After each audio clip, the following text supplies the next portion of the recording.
Entre vales profundos e montes esquecidos, corria a mais exigente das linhas ferroviárias portuguesas. A linha do Sabor não transportava apenas pessoas, levava a alma dura e bela de trás os montes, onde os trilhos subiam contra a lógica, e o comboio avança como se tivesse fôlego de montanhista. Ainda muito antes da linha do Douro ter chegado ao Pocinho em 1887, já se pensava numa forma de fazer o transporte do minério daqui da zona de Torre de Moncorvo através da ferrovia, e já se pensava então na construção da linha do Sabor. A linha do Douro chegou ao Pocinho em 1887, mas só em 1903 é que se começou a construção da linha do Sabor, com o início das obras da construção da ponte rodoferroviária do Pocinho. Só em 1905 é que então começou-se a desbravar o leito de caminho de ferro que viria ligar inicialmente o Pocinho até Zamora, em Espanha. O primeiro troço da linha, que é entre o Pocinho e aqui a estação de Carviçais, foi aberto em 1911, tendo os seus primeiros 12 km, ou seja, desde a estação do Pocinho até a Torre de Moncorvo, a maior rampa ferroviária do país. Além de servir as minas de Moncorvo, também servia para o transporte de cereais, adubos e outras matérias-primas. Salientar que também é aqui em Carviçais que viveu o Sr. Abílio, que foi um maquinista muito querido em toda a linha do Sabor.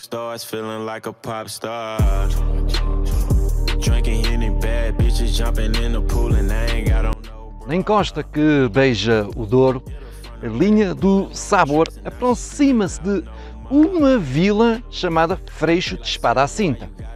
Mas não passa lá perto, mas em Freixo de Espada à Cinta ouve-se o apito do comboio. O comboio da linha do Sabor continuava a subir cada vez mais em direção a Mogadouro e a entrar a passos lentos, como quer ser bem recebido nas terras de Miranda. Aqui, nesta zona de Fornos de Sabor, a linha atravessava a Rota das Amendoeiras. E como podem ver, estou aqui mesmo no meio de várias amendoeiras, e este apiadeiro não era só um local de conversas, era também um local de passagem, fosse para aqueles que chegavam e partiam daqui na linha do Sabor, ou então também aquelas pessoas que faziam as suas excursões religiosas ali até à capelinha de Santa Bárbara, uma belíssima capela com belas vistas sobre o Vale do Douro Superior e também daqui da zona onde passava os comboios da linha do Sabor. Na estação da Lagoaça regressavam os filhos da terra e os produtos da terra ganhavam estrada, ligando-se ao resto do país. Quando o comboio partiu pela última vez, ninguém imaginava que era o fim, e a Lagoaça ficou a vê-lo a partir, como quem enterra um filho. Esta estação é uma de algumas estações que teve pelo menos a sua fachada restaurada, mas que os acessos aqui, pela parte da estrada, podiam ser um bocadinho melhores, especialmente a rua de acesso por cubos podia estar nas mínimas condições e não com paralelos soltos. Depois de Mogadouro, de comboio, chegou às terras de Miranda em 1938. Isto assim dito em mirandês. Aqui em Sandim, o comboio entrava oficialmente nas terras do concelho de Miranda do Douro, município e também região onde se fala o segundo idioma oficial de Portugal, o mirandês. O que quis dizer foi que depois de Mogadouro, o comboio chegou às terras de Miranda em 1938. Nos planaltos ventosos, onde se fala o mirandês, a ferrovia não chegou através dos carris, mas sim através dos ecos, porque o comboio, mesmo distante, mexia com tudo. Mas também aqui em Fonte da Aldeia já chegou a haver um acontecimento que ainda está documentado em vídeos de reportagens muito antigas sobre a linha do Sabor. Ou, por exemplo, quando uma automotora M5 que estava a fazer um serviço em direção a duas igrejas Miranda do Douro, a caixa de velocidades partiu-se e a composição ficou mais ou menos onde está ali o meu carro. Entretanto, aqui havia um telefone. Telefone esse em que o maquinista teve que pedir ajuda para que o socorro pudesse vir, fosse duas igrejas para cá, ou então vir dos lados do Pocinho até aqui e rebocar a automotora para a estação mais próxima, para que a circulação dos comboios se mantivesse.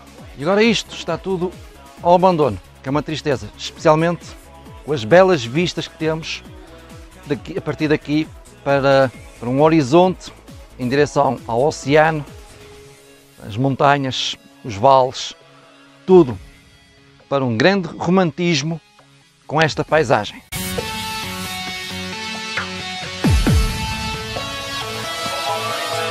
Quando o comboio aqui chegou a duas igrejas em 1938, já não havia verbas suficientes para continuar a construção da linha de Sabor até Zamora, como estava planeado. Também ao fim de algumas décadas depois surgiu uma canção muito conhecida chamada Pauliteiros do Douro. Apesar de ela localizar-se a 10 km de Miranda do Douro, ela era muito movimentada.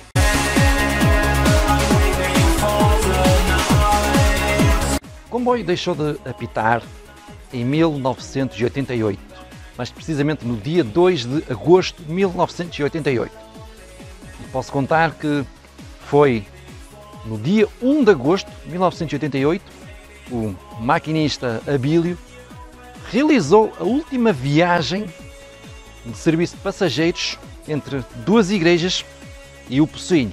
A linha do Sabor não foi apenas um caminho de ferro, foi um caminho de vida, resistência e interioridade. Foi um trilho onde Portugal se via muitas vezes ao espelho, mas que infelizmente olhava sempre para o lado.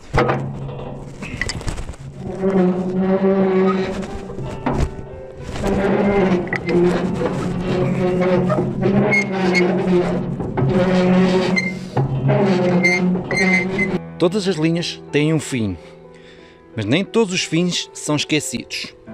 No extremo nordeste, entre Socalcos e Fronteiras, a linha do Sabor terminava numa estação onde o tempo ainda não partiu. A linha do Sabor cortava o Douro e o Planalto Mirandês. Pode ter desaparecido dos trilhos, mas as suas memórias continuam vivas, como ecos do apito que ainda ressoam nas montanhas. Onde não há comboios, ficam os caminhos, as histórias e os laços que nunca se desfez. A malha ferroviária do Douro ainda respira, não nos horários nem nas locomotivas, mas nos olhos de quem a viu passar, nos passos de quem ainda percorre o traçado vazio e nas histórias contadas com saudade à sombra das estações. Respira nas pedras dos cais, gastas por malas que já não se arrastam, nos carris partidos agora cobertos de musgo, no silêncio que se instalou onde antes ecoava o apito. A rede que unia terras, pessoas, serviços e sonhos ainda existe, não no presente, mas na presença, invisível, mas viva, adormecida, mas intacta no imaginário de um país que esquece depressa, mas nunca apaga tudo, e mesmo assim continua ignorada. O governo português e os responsáveis pelas infraestruturas públicas preferem a propaganda da velocidade à verdade do interior. Prometem reaberturas, mas enterram as linhas com promessas. Falam do futuro, mas esquecem as raízes. O sonho ferroviário português não morreu. Está apenas suspenso, como um apito que se cala no meio de uma ponte interrompida. Restam lembranças, restam os nomes gravados nas placas. Resta o mato e a memória. E além do Douro, os trilhos iam mais longe. A linha não acabava em Barca d'Alva, atravessava a ponte internacional e entrava em Espanha por entre encostas abruptas, túneis de pedra e passagens que pareciam impossíveis. Este caminho, construído por Portugal, hoje está esquecido por ambos os lados. Tornou-se passadiço, tornou-se silêncio. Mas continua lá, como prova de que um país inteiro um dia acreditou no comboio. Esta série nasceu desse silêncio, do desejo de mostrar que, mesmo sem carris, os trilhos continuam a fazer parte de nós. Durante 6 episódios percorremos o Douro e as suas linhas esquecidas. As paisagens, estações, os sonhos abandonados, as esperanças renovadas. A cada paragem, cada voz, cada palavra, quis deixar um testemunho de que a memória resiste, de que ainda há tempo de voltar a ouvir o apito, de que os caminhos de ferro não são passado, são futuro à espera de ser escutado. Esta viagem termina aqui, mas o que aprendemos neste caminho permanece, porque nos trilhos do Douro o tempo pode parar, mas a alma continua a seguir viagem.